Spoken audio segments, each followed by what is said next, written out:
La plupart du temps, je suis quelqu'un qui est assez curieux puis qui va aller voir directement dans le code. Puis je vais souvent mettre des hypothèses dans mes bugs. Puis je vais dire c'est probablement à cause de ça ou de ça.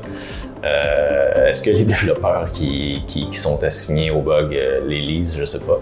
Mais c'est quelque chose que je veux comprendre puis que je fais souvent. Même sans être capable d'aller dans le code, on est capable de voir des erreurs de logique et de savoir, de cibler à peu près où va être l'erreur.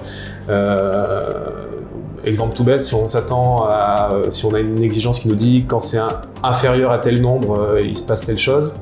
Voilà, il y a un petit esprit logique qui permet de voir quelle est la source de l'erreur sans aller réellement dans le code pour dire faut que tu changes tel symbole, faut que tu fasses telle ligne ou... Justement, le but de guider le développeur aussi sur la résolution de son bug et pas juste dire ça marche pas.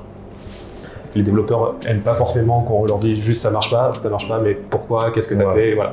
Quels sont les logs et quelle est l'erreur de logique qu'il y a pu avoir en amont.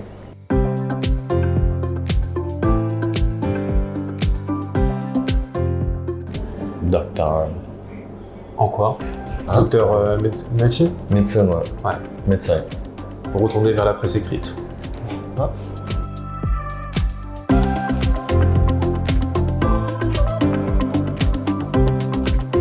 Pour automatiser des tests, il faut bien les choisir. Donc, il y a l'interaction avec les analystes pour essayer de cerner des scénarios qui vont être répétés d'une itération à l'autre et de cibler des bons candidats pour l'automatisation. Parce que c'est pas tous les tests qui doivent être automatisés, c'est pas tous les tests qui vont apporter de la valeur à être automatisés.